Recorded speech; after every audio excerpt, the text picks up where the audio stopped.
This episode of Geek's Guide to the Galaxy is made possible thanks to support from listeners like you. So if you enjoyed the show and want it to continue, please sign up to give us $1 or $2 per episode over at patreon.com/geeks. And if you'd rather make a one-time contribution, you can do that via check or PayPal over at geeksguideshow.com/crowdfunding. And I want to give a special thank you to Bassem Saad and Patty Elizabeth Montet, who both just increased their Patreon pledges, and to Valerie Vanette, who just made a one-time contribution to the show via PayPal. So big thanks again to everyone who's contributed. We really appreciate it. All right, so now let's get to our show.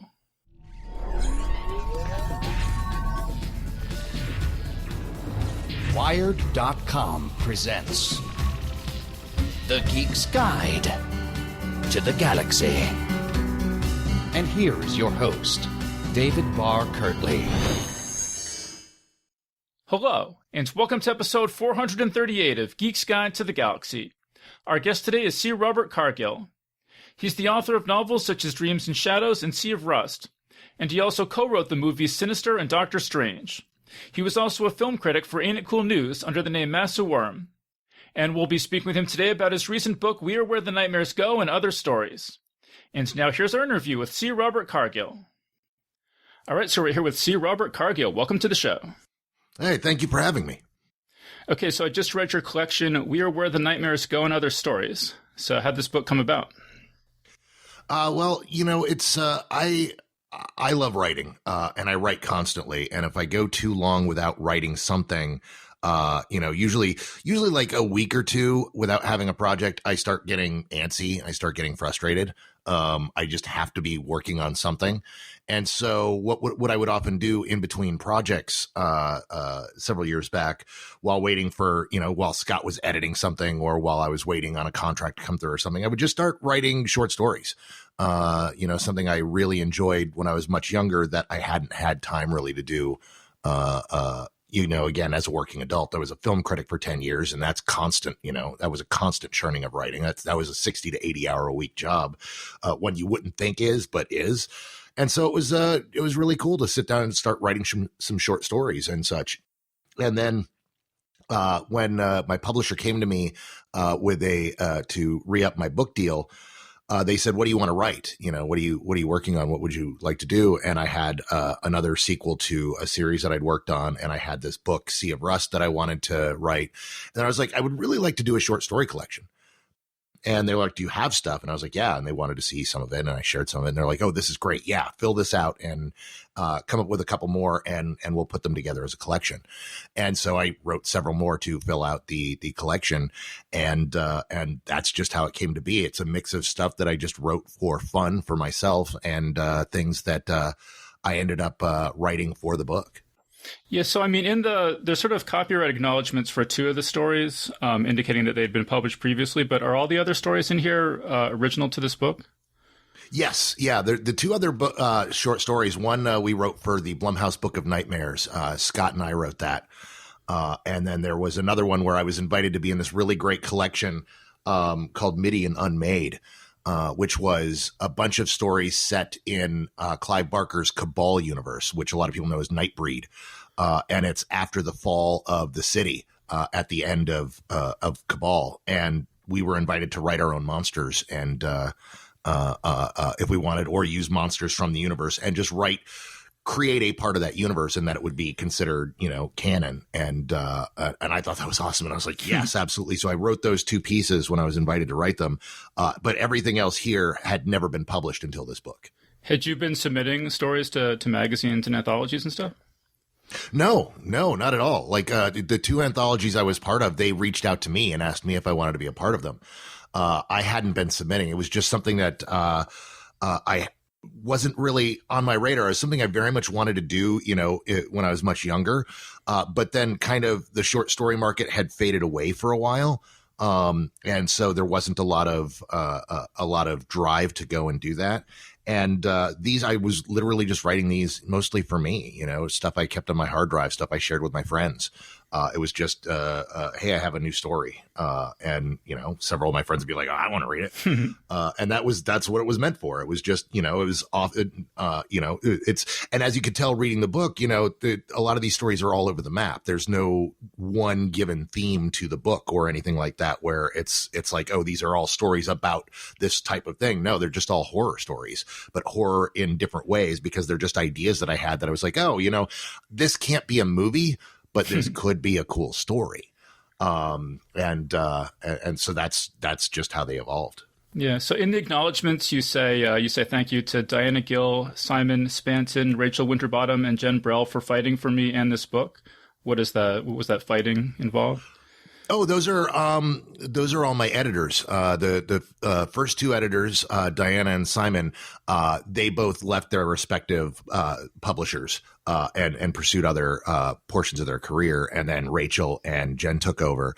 And really, what it is fighting to get the book made the way it was. Short story collections aren't incredibly popular right now, and that was something that there was a little pushback on. From some folks where they're like, yeah, they just don't sell as well and they're not as popular. But my editors all were like, hey, we've read some of these stories. These are great. Yeah, this needs to be a book. And we would be proud to make this book. And so they all did their own part of making sure this book got across the finish line. Yeah, I mean, left to my own devices, I would much rather read a short story collection than a novel. So that's mostly what I read, just for fun. Right on. So it kind of, And I'm certainly aware that, they're not as popular, which I think is too bad. I think if more people gave them a chance, they would be just as popular as novels. I concur. Yeah, no. I love short story collections. My house is full of them.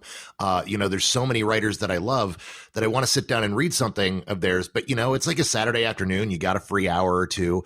It's not really time to sit down and read a novel. And reading a novel is, hey, this is what I'm doing. And often if you're reading a novel, you feel like you have to finish that novel before you can pick something else up. But a short story collection is something you can pull off the shelf and go, I'm going to read a little Harlan Ellison today, and read a couple Harlan Ellison stories. And it's like, oh, he's so good.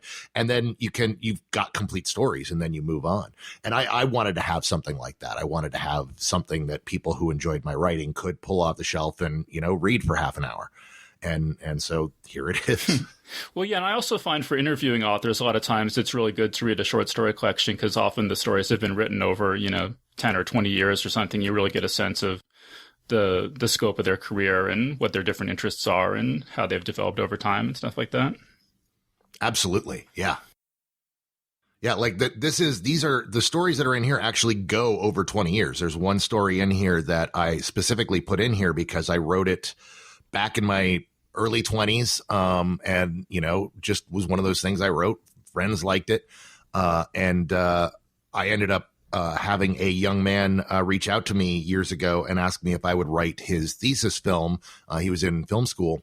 And I said, well, I can't write your 45-minute one, but I do have a week and a half off. I could write your 5-10-minute short. And then I realized, I have this great story that I've always loved that I could turn into a short film. And so I included that story in there, and you could see the quality of the writing of me 20 years ago versus the quality of the writing today. In fact, I preface that in the book, because it's one of those things where it's like, you could see, this was the gestation of what Cargill would become as a writer. I can see Cargill in here, but he doesn't have the skill set that he has now. And I thought that was an interesting thing to include for that reason. So how did that film student kind of learn about you in the first place? Like, what stage of your career were you at that time? This was, I had made Sinister. Then Scott and I were working on other projects. So I have a very weird career, in that I've had a public career for just about 20 years now. Like, I'm 2 months shy of 20 years of the first time I was published as a film critic. And I spent 10 years as a film critic in the golden age of the internet. So there were only about 5 major film sites at the time, and I was writing for one of them. And so if you were reading reviews online, if you were reading movie news online, you were reading me at some point. And so that helped me quite a bit, because when I realized what was happening to the internet and realized what was happening to those types of websites, I realized that there probably wasn't going to be a career for me in 5 years, and that it was going to be a kind of churn and burn kind of industry where, you'd have a lot of young people out of college who are willing to write for very little money doing that. And that once you had gotten enough prestige, you either got one of the few bigger jobs working at like Vanity Fair or, Hollywood Reporter, things like that. And that everyone else would just kind of be, making $25 an article. And I was like, I'm not going to be able to get one of those top jobs. It just probably isn't in the cards. So I should work on something else. And so I started writing my first book. And that led to my, me getting a film career. And there's a whole big, long story with that. But essentially, once I got into that career, every time I took a meeting, people knew who I was because they were like, we read Ain't It Cool News every day, and I've been reading it for 15 years. So yeah, I know who you are. So that was a very weird thing where I wasn't, any sort of household name, but in the industries that I was going into, everybody knew me. And so, I have certain followings that have been following me for upwards of 20 years, depending on where they started following me, whether it be at Ain't It Cool News or whether it be at a site I co-founded with some friends, spill.com. And so I then moved on and started making movies. And so it was one of those things that I wasn't just a first-time filmmaker, a first-time screenwriter. I was this guy who people had known for 10 years who had also now made a movie and put out a book. And so that was the point at which Nikhil came to me and asked me if I would work on this thing. And I was like, yeah, sure. And the thing was we were both Redditors, and I was very public on Reddit. And so I had done some Q&As there, but had also been a Redditor for quite some time. So he just messaged me out of the blue on Reddit and said, hey, do you want to do this thing? And I was like, you know what? Yeah, absolutely. I would love to. So I wrote that script for him, and he hustled like no one else I have ever seen hustle.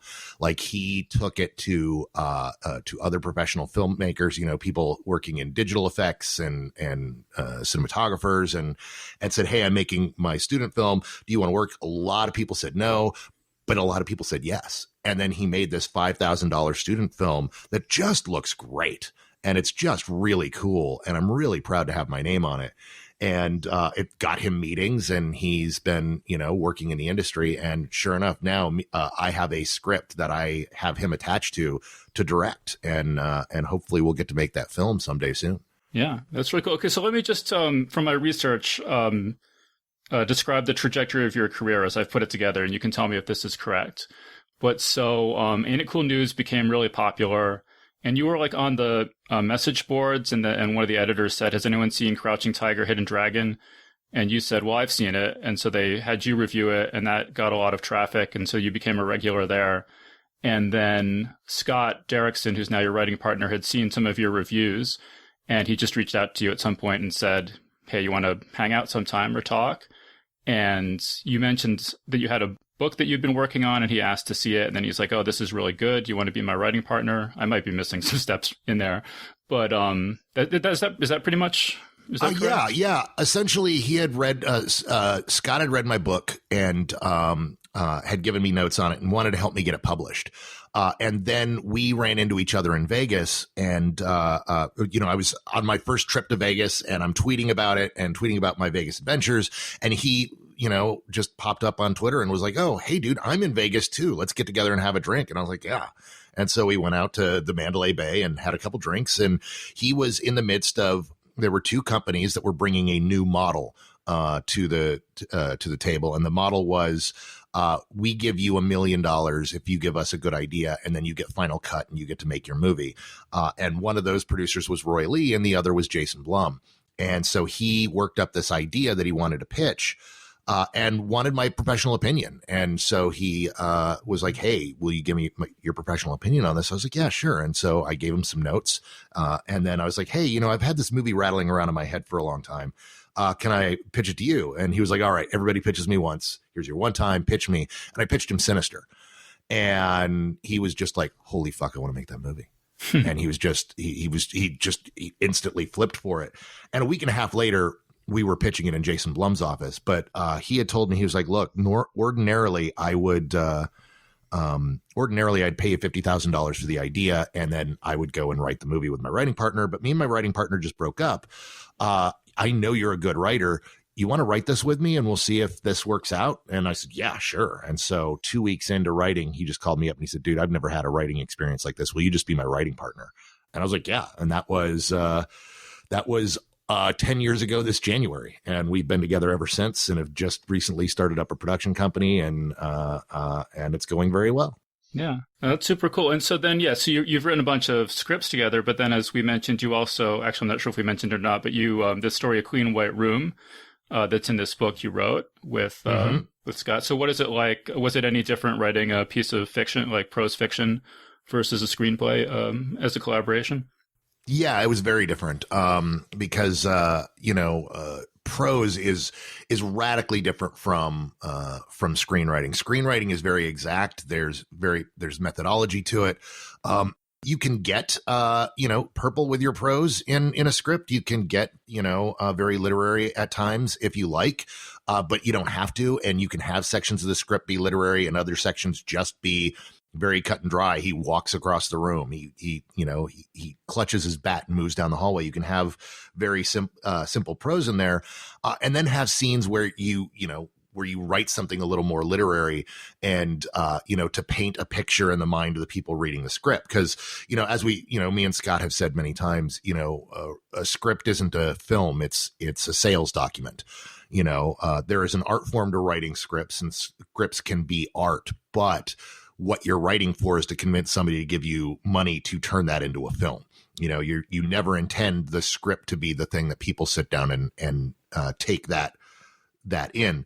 But sometimes you want to write very colorfully in order to, to really kind of get the readers really into it, to see the scene, to understand the character, because there's a lot of things you're missing out on in a script. You're missing performance, you're missing cinematography. You are just giving them the bare bones of the story and hoping that they see it. And so sometimes you can write that way, but in a piece of prose, you need that prose to remain pretty steady the whole way through. You need to have a voice. And if it changes up radically from paragraph to paragraph, you can create a disjointed piece of art that really will mess with the audience. And so you really do kind of have to find a homogeneity in there between your two voices.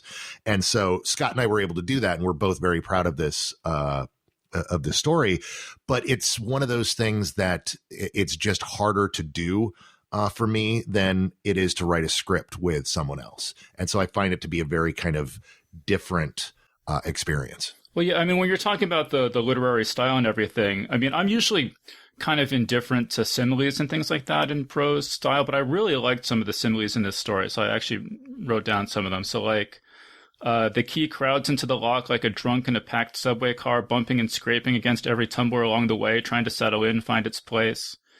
And also, he clings to his memories like a group of friends he can't quite stand anymore, but knows deep down he can't live without. Do you remember writing those or... Oh yeah. No. I actually particularly, I've always been fond of the key in the lock. Like that was, that's what it tickles me that struck you. Yeah. Because I've always liked that piece. You're the first person that's ever mentioned that line to me. And I was actually really proud of writing that line because I thought that was a neat image. And, I remember those very well. Man, I haven't thought about writing that story in a long time because that was quite some time ago. But yeah, that's yeah. I guess I'm not even sure how long ago did you write it? I want to say that was written in 2013 because Sinister had done very well and Blumhouse was moving into trying their hands at books, and we're bringing in a bunch of the people who had made movies for them, and so that was. That was just something they reached out and said, would you like to do this? And we were like, yeah, that would be cool. And they're like, there's no real money in it. And we're like, oh, we know. I'm in publishing. I know this is Hollywood money and publishing money are two very different things. So, I was like, yeah, no, I would do this just to do it. And so it was a great time writing that with Scott. Like I said, it was, it's kind of complicated to get your voices to mesh like that. But the experience was great. I always love working with Scott. We refer to our partnership and the way, writing partnerships should work and creative partnerships should work is they work like a marriage. And you have to learn to deal with a person the same way you have to learn to deal with a person in a marriage. And you have to know how to compensate for their weaknesses, accept their flaws and love them, unconditionally. And that's very much me and Scott's relationship. And so it's always a pleasure to create something with him and then be able to go, we made this. That was a really interesting and wonderful experience. I guess now that I think about it, I interviewed Jason Blum when that anthology came out. So I guess I could have just thought, oh, when did I interview Jason Blum? I would have actually thought it was 7 years ago. Time flies. Yeah. Yeah, it does. Yeah, no, I was just talking to Scott yesterday and mentioned the fact that we were coming up on 10 years since the Sinister pitch. And he was just like, man, it feels like yesterday and it feels like a decade ago. Like it's one of those weird things that it doesn't feel like it's that long, but we have so much history behind us. So of course it has to be that long. Yeah. Well, so how about then the Nightbreed anthology? Like how did that invitation come about? Oh, that was literally Del Howenson, who runs Dark Delicacies in L.A. If you are any sort of a horror fan and you find yourself in L.A., you got to visit Dark Delicacies. It's kind of, geek literary mecca. It's a store that's literally just horror. And so it's filled with horror novels from, the classics all the way up to, a lot of indie folks that you don't find elsewhere, walls of DVDs of just horror films, lots of horror ephemera. And he, every once in a while, Dark Delicacies puts together anthologies, and they do anthologies on different things. And because Del has such a great relationship with pretty much everyone in the horror community, he always has signings there. He invites people to events. And he's just a great guy. And, he and his wife are just great people. And it's got a very kind of family vibe there. And so once you've been there, he feels free to reach out and go, hey, we're doing an anthology on a thing. You want to write something? And, a lot of people are like, yeah, I do. And then you see the names that end up in that anthology and you're like, wow, I got to write alongside all of these folks. This is amazing. Because he really does curate a wonderful selection of voices. And the great thing about that store is you can walk in and say, hey, I'm looking for something like this. And he'll just walk over to the shelf and be like, oh, you're looking for this writer. And oh, here's this new woman writing that nobody knows about. And you need to read her stuff. And we'll give you an armload of books that are exactly what you're looking for. And so he really, really knows his stuff. So when they put together anthologies, they really do know what kind of writers belong in those anthologies. Yeah, when I lived in LA, I went to one reading, I think, at Dark Delicacies, and funnily enough, it was a Clive Barker reading that I went to. But yeah. So was Clive Barker a big influence on you, or growing up, or anything? Oh yeah, well yeah, no, I'm a Gen Xer, and if you were into horror in the 80s, there were two people you were reading religiously, and that was Stephen King and Clive Barker. And maybe you'd pepper in a little Dean Koontz every once in a while. But yeah, so he did a couple collections of short stories, and one of them that included Cabal, and I think it was called Cabal and Other Stories. That was really influential with me because Cabal in particular took a whole bunch of things I loved and showed me that they could go together. Because Cabal is a fantasy story. Nightbreed is a fantasy film. It's dark fantasy, but it's horror. It's monster movies. It's full of monsters, including human monsters. And it was the first time I read it when I was 13, and I'll never forget when I read it. I read it when we were moving from. I lived in Tucson, Arizona, and we moved to San Antonio. I read that entire collection on the road trip from Tucson to San Antonio. Which is just a big, long, boring stretch of I-10 is all it is. You take I-10 out of Tucson, you drive I-10 into San Antonio, and it was just a boring drive, but I was just enamored with this book, and it just really spoke to me and said, horror can be this. And as a result of that, I tried my hand at my first novel when I was 14 years old, and I got 30 pages in. I never finished. It was terrible, but it was one of those things where I was like, oh, hey, I could do this. And it was directly inspired by Cabal. So this story, I'm the Night You Never Speak Of, To what extent, if any, were you trying to make it sound like a Clive Barker story? Well, I mean, the thing is one of the identifying things of Clive Barker in particular is his relationship with sex in his stories. Cabal is a very, very sexual story. There's just a lot of sex and sexual identity in his books. That is part of what makes them fascinating. And I wanted to create a monster that fed upon people's shame. Because that's one of the things I find really interesting about Barker's work is Barker has no shame for who he is. He does not experience that at all. He is proudly who he is and proudly that in his work. And I thought it would be a neat mirror to write a story about this monster that feeds upon people's shame of what they did, that it's not the evil acts themselves that it feeds on people feeling bad about them and people feeling embarrassed by them and not embracing who they are. And that this monster brings out the worst in you that you then feel terrible about. And that's how he feeds. And I found that to be an interesting kind of, just a quiet examination of Barker's work. While playing around in his universe.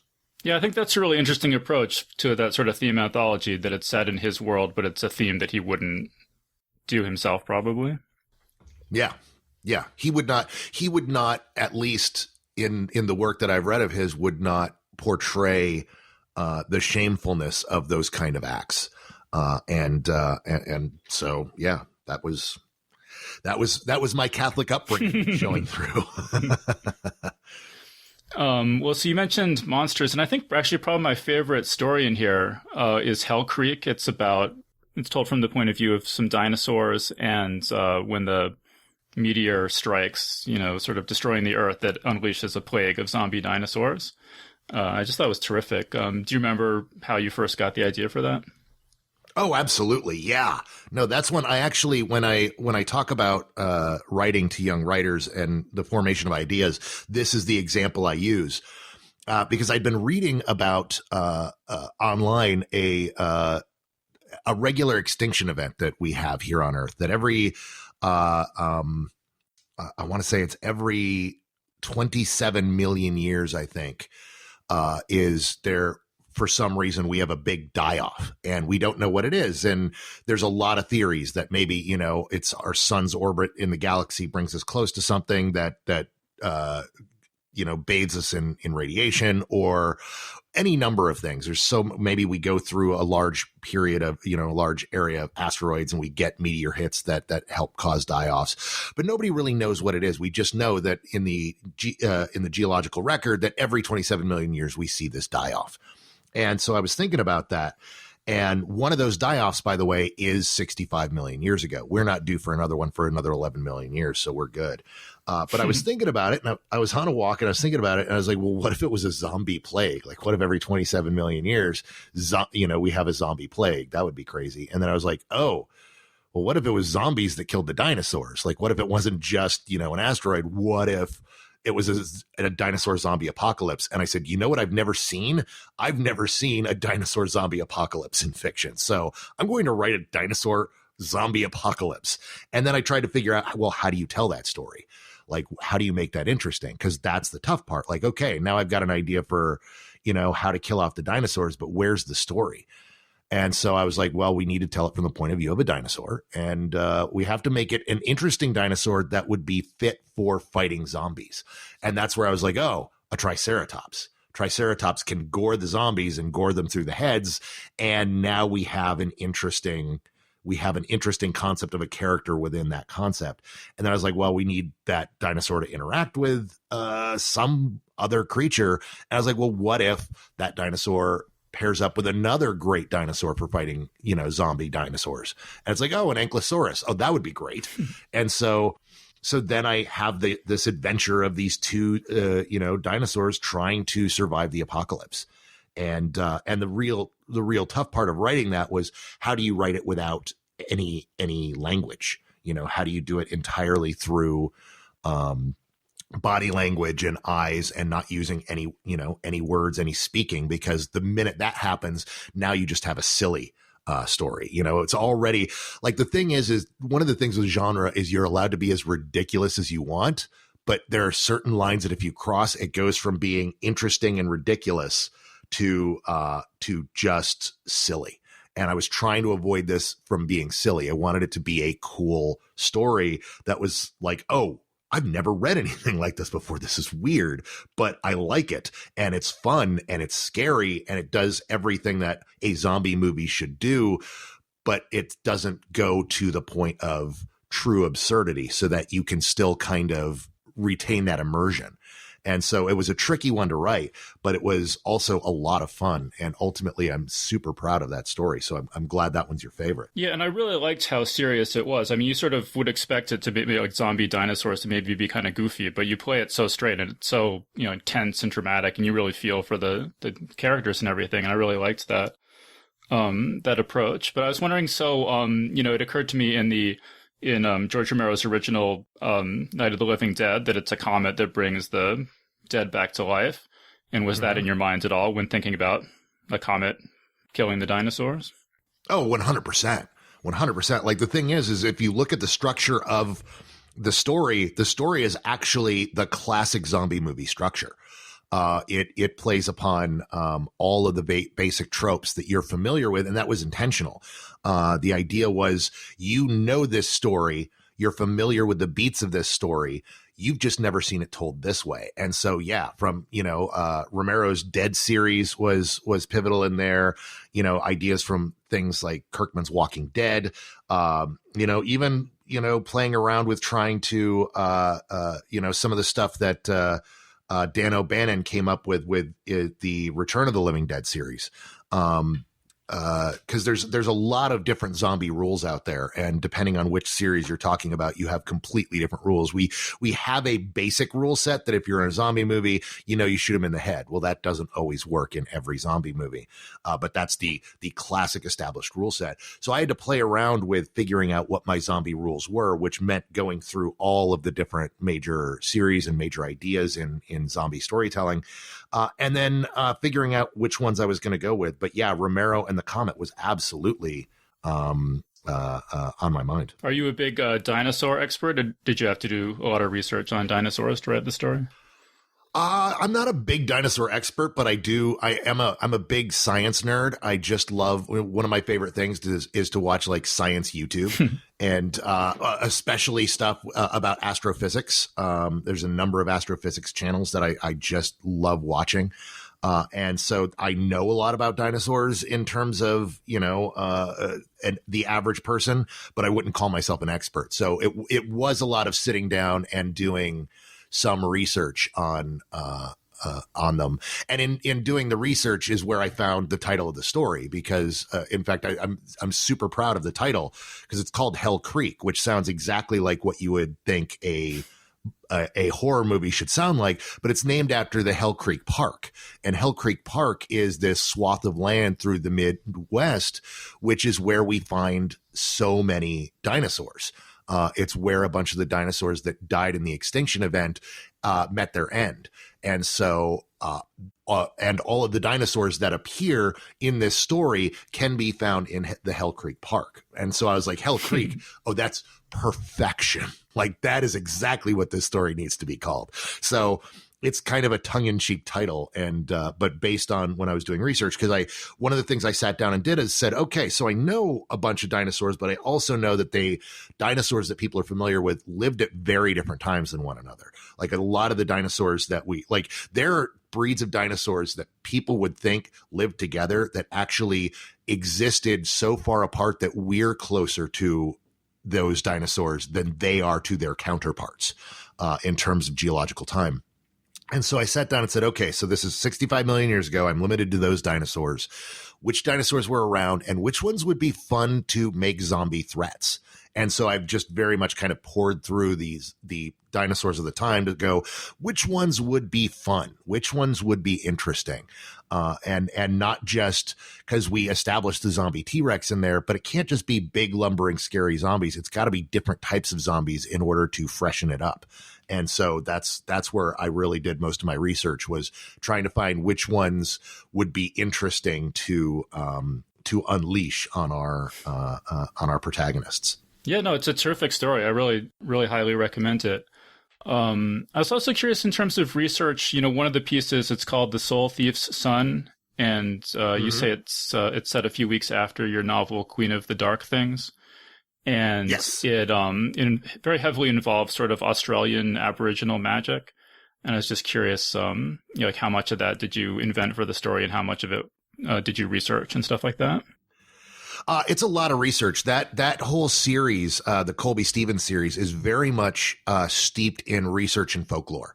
Whenever I write one of those books, I spend a few weeks sitting down reading folklore of whatever I'm doing. And especially with Queen of the Dark Things, it was very much, I read probably 24 books on Aboriginal mythology and folklore, and lifestyle, and a whole host of things. I did a ton of research on that, then ran the research and a bunch of the things by a number of my Australian friends and folklore friends. It's very much a lot of what is in that comes from the folklore. So like the Soul Thief's Son, the whole idea of soul stealing, straight out of Aboriginal mythology. It's like actual believed folklore, in the same way that, the Christians and Catholics especially very much believed in fairies and genies, and ideas now of like the paranormal and how that, and exorcisms and how that plays in, how people very much believe that demons possess people and that they can be exorcised. The Aboriginals very much believe that magicians, that magic men can steal your soul and take it out and use it for their own purposes, and that the body will die without the soul within 3 days. And so that all is very much steeped in their actual folklore. And so all of that story, in fact, that story in particular was excised from Queen of the Dark Things. It was originally, it was the second and third act of part of that book, and it just didn't work. And I completely rewrote the book and pulled that out. But I realized a few years later, oh wait, I know how to make this story work again. I know how to fix it, and I can fix this and turn this into another separate Colby story. I realize now where that story went wrong. And so I rewrote that story and took this excised section of a novel and turned it into a novella. That's cool. So how about this thing about, at one point the character is, they've killed somebody and they're choosing whether to make a sort of a bone knife out of his left leg or his right leg. And we're told that the left leg is better for fighting spirits and the right leg bone is better for fighting people. Is that something from research, or is that something that you came up with? Oh yeah, no, that's research. I try to, very much in that series, I try to keep the folklore real. Like, there's certain times, the only times I invent stuff is when, in that series, is when there is no answer to a thing, and I'll make a decision. Like there is, in that series, there's, a genie plays a djinn plays a major role, a character named Yasher. And there is no actual lore as to how long a genie lives or how they can die, but they do. And so there was nothing there. And so I did invent the whole concept of, genies needing to have their names be remembered. And if they're forgotten, they die, making these bottles make sense as punishment. Like they're trapped in the bottles and then they're buried somewhere or hidden to where people forget they exist. And if they don't, once they're forgotten, they fade into nothingness. And so, so occasionally I'll create stuff like that. But yeah, the bone stuff that came out of my research. That was very much something that they very much believe. Something that's mentioned in both those books, Jang, is something they very much believe in, the magic and energy inherent in the land. In fact, the entire, I had already planned on going into Aboriginal lore, and Aboriginal lore is hinted at in the first book, and the entire concept of dream stuff that the entire book series is built around comes from the idea of Aboriginal Jang, which is this magical energy inherent in all things and inherent in the earth, which is why the Aboriginal culture worships the land and believes they are custodians of the land, and that you cannot own land. You can be a custodian of the land and take care of the land and protect it, but you can never own it, because the land is the land, and the land is this shared history, that it is the place we come from and the place we return.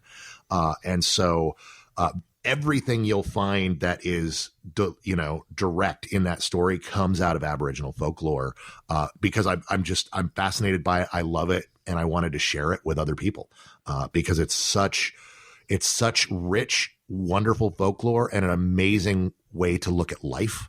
I love the way the Aboriginal culture regards the land and our place in it. And so it was something that I very much wanted to share. So I kept as many details as humanly possible in the story. When you say that you were able to run it by people in Australia and folklorists and stuff, how did you know those people that you were able to do that?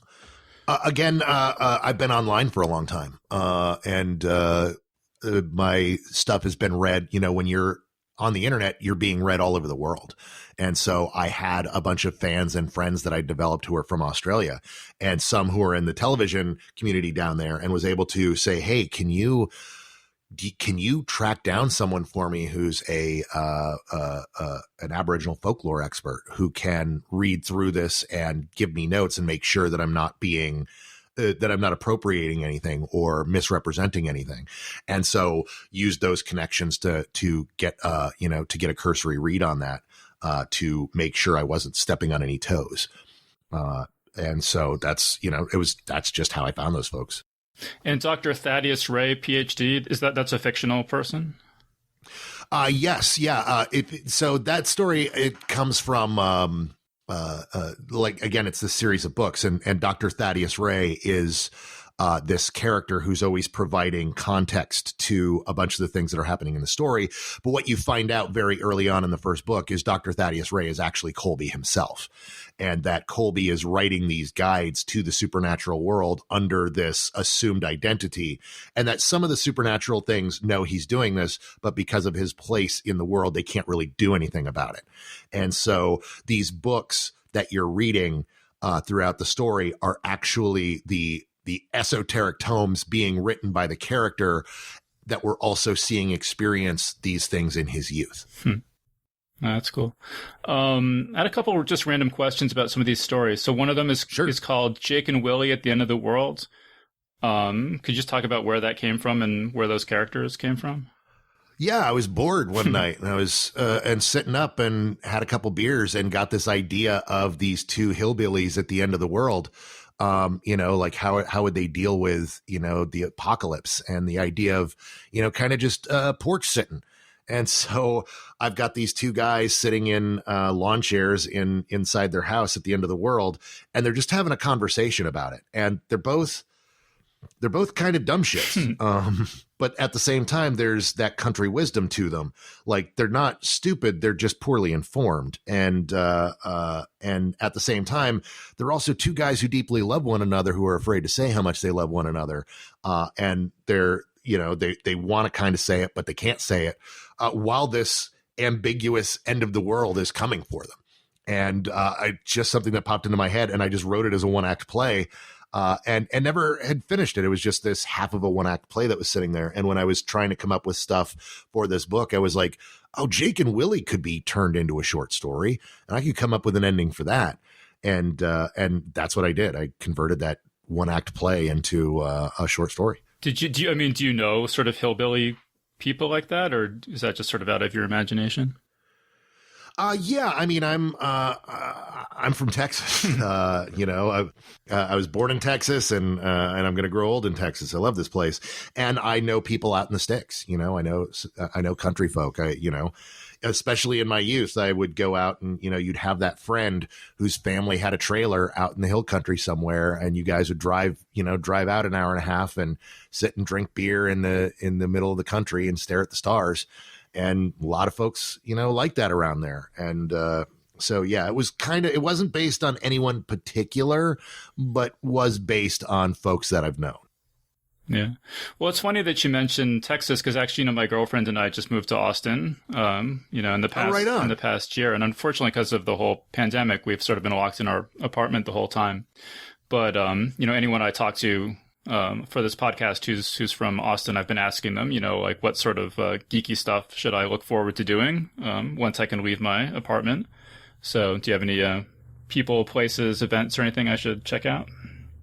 Absolutely. Let me give you all the list of what to do when you are in Austin. First things first, you got to see movies at the Alamo Drafthouse. Particularly, the best thing in the world is, seeing the Thursday night 10:30 to 11:30 p.m. show of a big movie coming out. Buy your tickets in advance, go see it with a loud, rowdy crowd that's also respectful of the films. They're just loud and rowdy in that they're going to react, like watching Endgame for the first time in a draft house, like hearing, the audience, like Avengers assemble, and hearing the audience be like, it was a hell of a thing. Also, they're very strict about people talking during the movie, so you don't get people on their phones and you don't get people talking, and you can order a whiskey. They have alcohol there and great food. And so definitely go and do that. Go have a couple of whiskeys and watch a great movie. There's this great place here in town called Pinballs. There's a couple of them. They're BYOB stand-up arcades. The one in North Central Austin was a few blocks from where I used to live, and I used to go there all the time. 13,000 square feet of old stand-up arcade games, some newer stuff, but stuff going back, pinball machines going back 50, 60 years. They have the world's first talking pinball machine that you can play, that had a voice, and games all through history. And you can, if you have a party there, you can bring in coolers. Otherwise, you just keep a cooler in your car, and every time your beer runs out, you run out and grab another beer. They've got standees that stand next to all the machines, so you can pop your beer in a koozie and sit there and beat X-Men like you wanted to when you were a kid. So that place, highly recommend Pinballs. Definitely go to Fantastic Fest. When Fantastic Fest goes next year, it's 8 straight days of genre films that start playing at like 11 in the morning, and the final one spools out at 2 a.m. They have all sorts of events, and they're a lot of fun. Go get pizza at Conan's Pizza. It is called Conan's Pizza, and you may instantly go, oh, like Conan the Barbarian. Yes, exactly like Conan the Barbarian. This place is straight out of the 80s. They have, wood paneled walls, and it's covered in Frazetta art. And they make amazing pizza. They keep getting voted best pizza in Austin. Their pizzas are awesome. They have the Savage, which is named after the Savage Conan. And it is one of those things I just love to do. Like some nights when I'm feeling nostalgic for the 80s, I'll call up friends and be like, let's go grab some pizza and a couple pitchers of beer at Conan's. And you just get half a dozen friends sitting around drinking beer from pitchers, surrounded by just amazing Frazetta art. And it is just exactly how I want to spend a Friday night. So I highly recommend doing that. Those are my big geek musts. Also, you're a reader, go buy some books and hang out in Book People. It is one of the biggest bookstores in the country, and it is staffed by people who love books and can make great recommendations. They for a while they had a shelf that was Cargill and Klein, which was both me and Ernie Klein's books next to each other, which just tickled me, because me and Ernie, for those of you that don't know, Ernie Klein wrote Ready Player One. And me and him came up together in Austin, and we both were poets. The first time I met him was on stage at a slam poetry reading in 1998.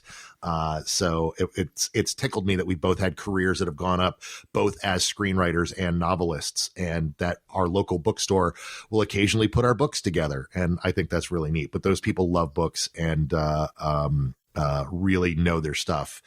And it's always a pleasure to do a reading at Book People. Those people are just the best.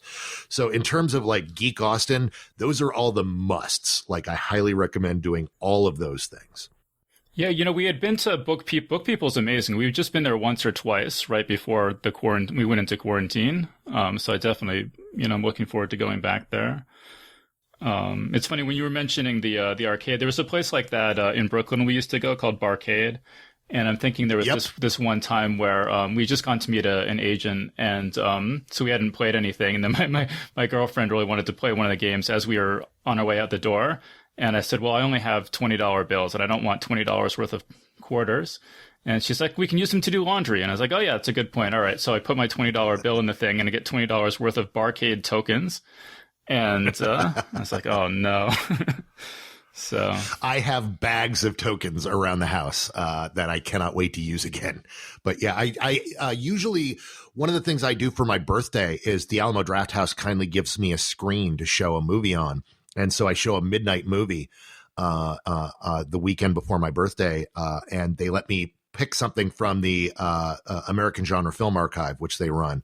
And so I pull some crazy old film that I know a lot of people haven't seen, and I show that at midnight on a Saturday night. But beforehand, we all get together at Pinballs. We rent out one of the rooms, and we all sit around and have beers for 2-3 hours and play video games together. And then I get a big bag of tokens by the end, and then forget to have brought last year's tokens and have just several bags of tokens that every once in a while I'm like, you know what, I'm going to go spend some of these tokens. And I've been wanting to do that so bad during the pandemic, and I just haven't been able to do it.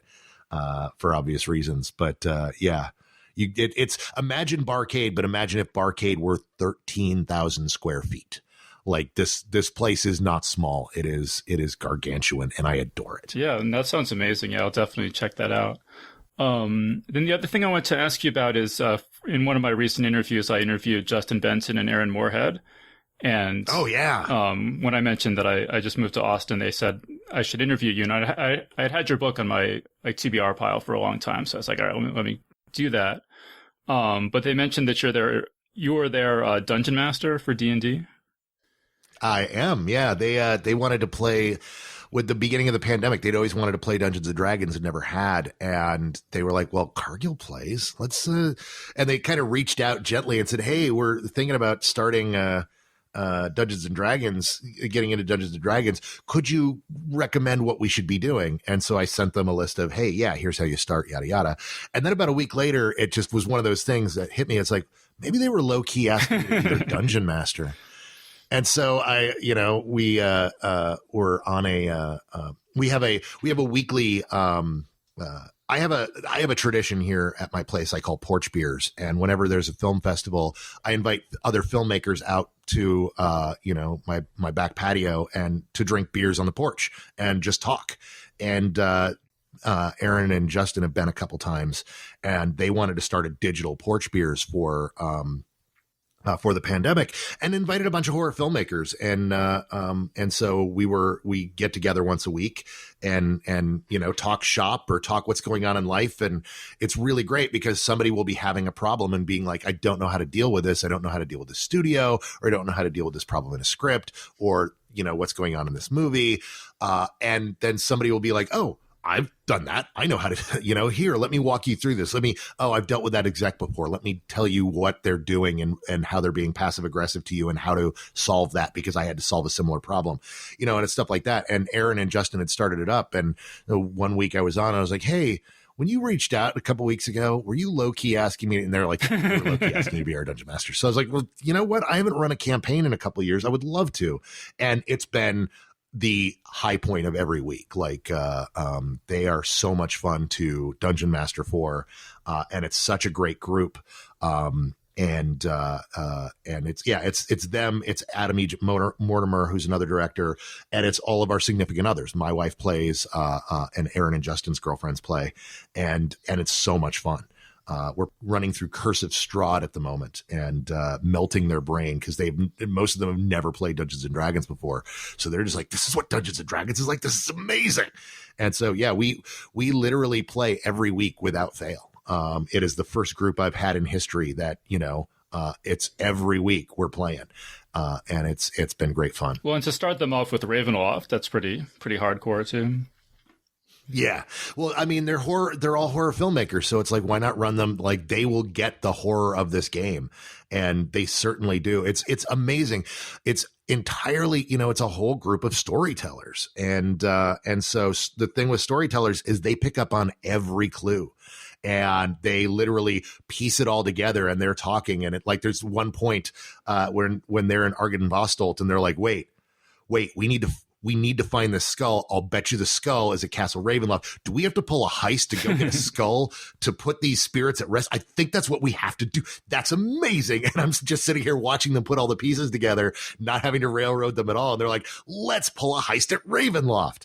And I'm just like, this is amazing. Like, every small clue they get, and they immediately keep a track of a to-do list or to-be-killed list based upon the things they figure out.